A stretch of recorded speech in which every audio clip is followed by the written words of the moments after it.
Ձեր թիմակիցները վերջերս երբ ձեր նկատմամբ թիրախավորում գնաց ասուլիսից հետո 7 նախագահի հարող շրջանակներից սկսեցին անկեղծ հարցեր բարձրացնել 2018-ի իրադարձությունների մասին, ընդ որում հարցեր, որոնք մենք մի քանի տարի ես գոնե որպես լրագրող բարձրացնում եմ եւ այդ առումով ուրախալի էր, որ падգամավորները արդեն սկսեցին այդ հարցերը բարձրացնել։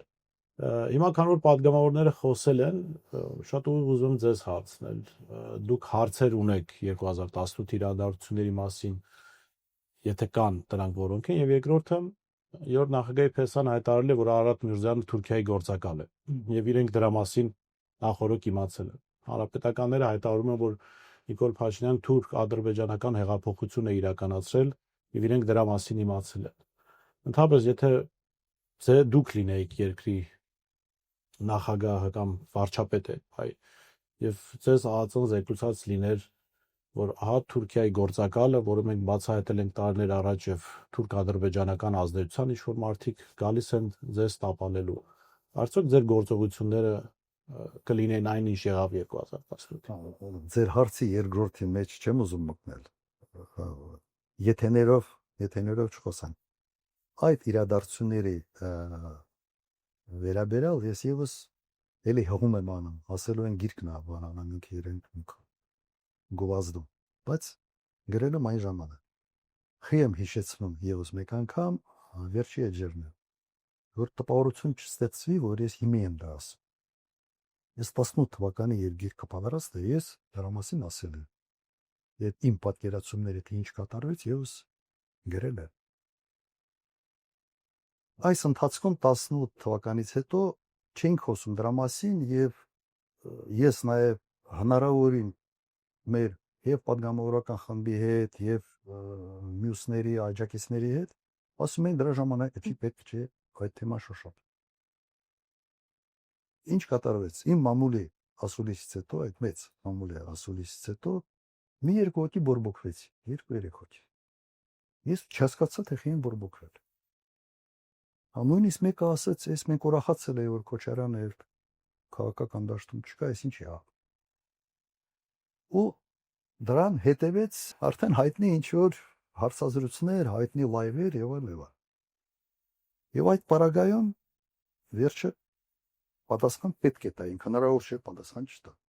Եվ սկսեց այս հրաձգություն։ Մենք չենք տախազանել։ Հակառակը ես այդ տեսանկյունից ինչքան հնարավոր է զսպում էի։ Իշխանափոխությունը շատ ծանր հետևանքների բերեց։ Իսկապես ծանր հետևանքներ եւ համոզված եմ եւ հանրապետական կուսակցության համար եւ երրորդ նախագահի։ Ըստ ես մի քվարտյան կասկած չունեմ, որ շատ ծանր ընտանում այն ինչ որ եղել։ Եվ հասկանում եմ, որ իրենք ունեն եւ պետք է ունենան իրենց բացատրությունը, թե ինչու էր այսպես։ Ես այս բացատրությունը իրենց իրավունքն այդ բացատրություն ունենալ եւ հարամցնել մեր ժողովրդին։ Ես ունեմ իմ բացատրությունը, իմ պատկերացումը, թե ինչ կատարվեց այդ օրերի ժամանակ, որը այդքան չի համընկնում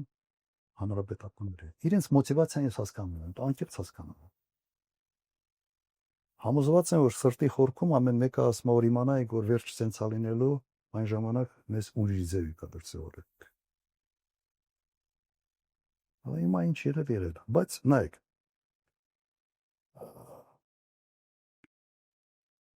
Եղել է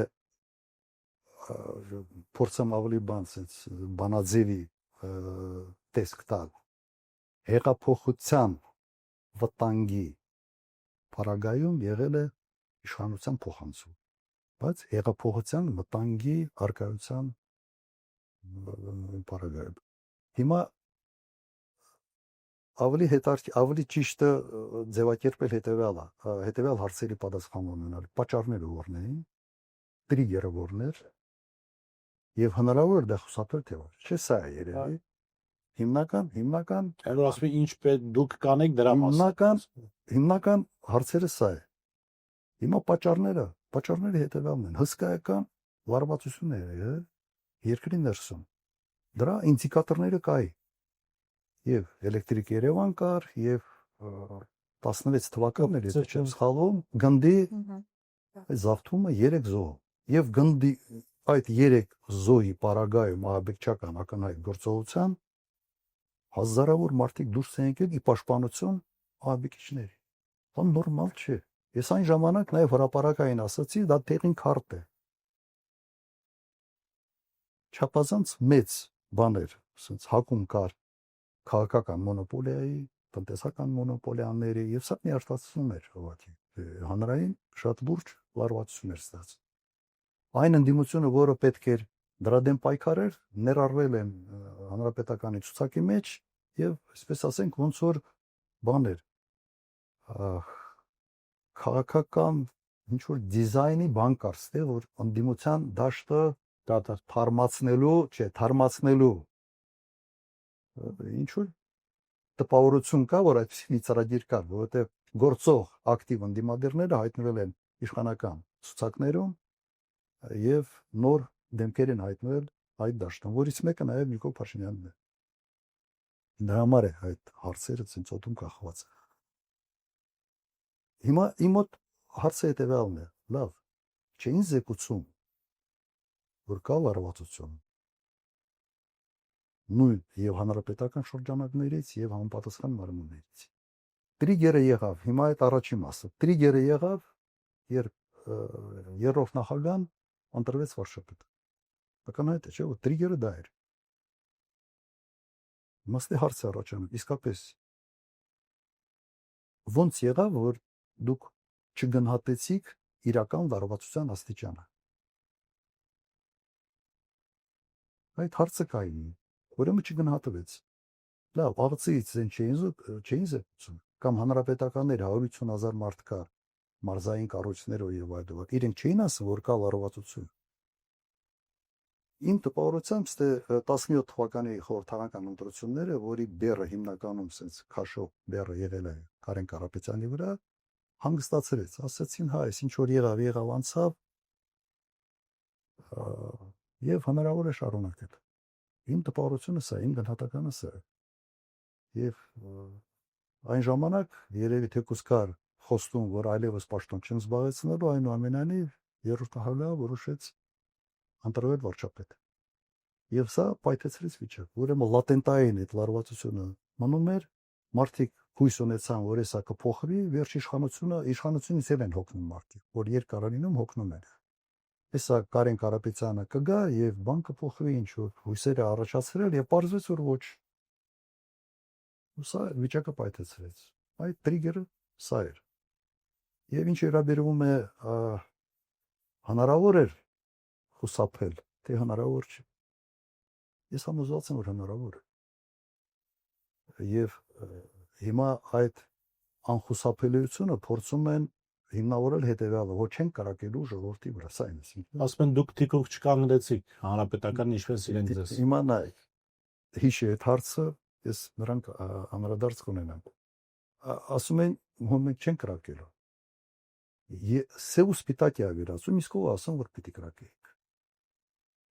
Իսկ ինչի հանգուցալությունը դուք տեսնում եք միայն կարակելու մեջ։ Ընդհանրապես պետք է փորձել իրենց շրջանակներից գտնել մի մարդ ընտրել, դուք ունեք մեծամասնությունը խորհրդարանում, մի մարդ, որը ասենց պինդ նաև բնավորություն ունեցող մարդ, ամուր մարդ, 150,000 հանրապետականներից ընտրել այդ մարդու եւ փորձել վիճակը հանգստացնել։ Կարող է ստացվեր, կարող է չստացվեր, կարող է, բայց փորձ կանեք։ Ես համոզված եմ, որ կստացվի։ Եթե ճիշտ մարդու վրա կամենք, կամ եթե հանրապետական չի, այլ մարդ գտնեն, որը ուղիղ կապ չունի հանրապետականների հետ, բայց որը պետական կառավարման փորձ ունի եւ որը այսպես կհանգստացներ մտնոլորտ։ Կարեն Կարապետյանի անունը կհանգստացվեր։ Ես համոզված եմ, որ եթե ընտրվեր հենց սկզբից Կարեն Կարապետյանը, այս պատմությունը չէր լինի։ Հիմա Կարեն Կարապետյանը իրենք ասում են, որ ինքը հրաժարվեց։ Լավ։ Ինքը ընդամենը մի քանի ամսվա հանրապետական էր։ Էլ մարդ չկար, լավ, ինքը հրաժարվեց, ուրիշ մարդ։ Իմ գնահատականը սա է։ Միշտ եթեներով խոսալ հետ գնալը մի քիչ դժվար բան է, որովհետև այդ եթեն տարբեր սցենարներ ունի։ Բայց դա իմ վերսիան է այդ։ իրադարձությունների եւ հնարավոր զարգացումներ։ Հիմա ես ընդունում եմ, որ հանրապետական կուսակցության վերնախավը, ես չեմ ուզում կուսակցությանը եւ վերնախավը ասենց նույնացնել, չեմ ուզում։ Բայց վերնախավը ունի իրենց վերսիան այդ իրադարձությունները եւ այդ վերսիան եւս գոյության իրավունք ունի։ Բայց դա չի նշանակում, որ բոլորս պետք է մտածենք այնպես, ինչպես իրենք են մտածում։ Իմ մտածումը սա է։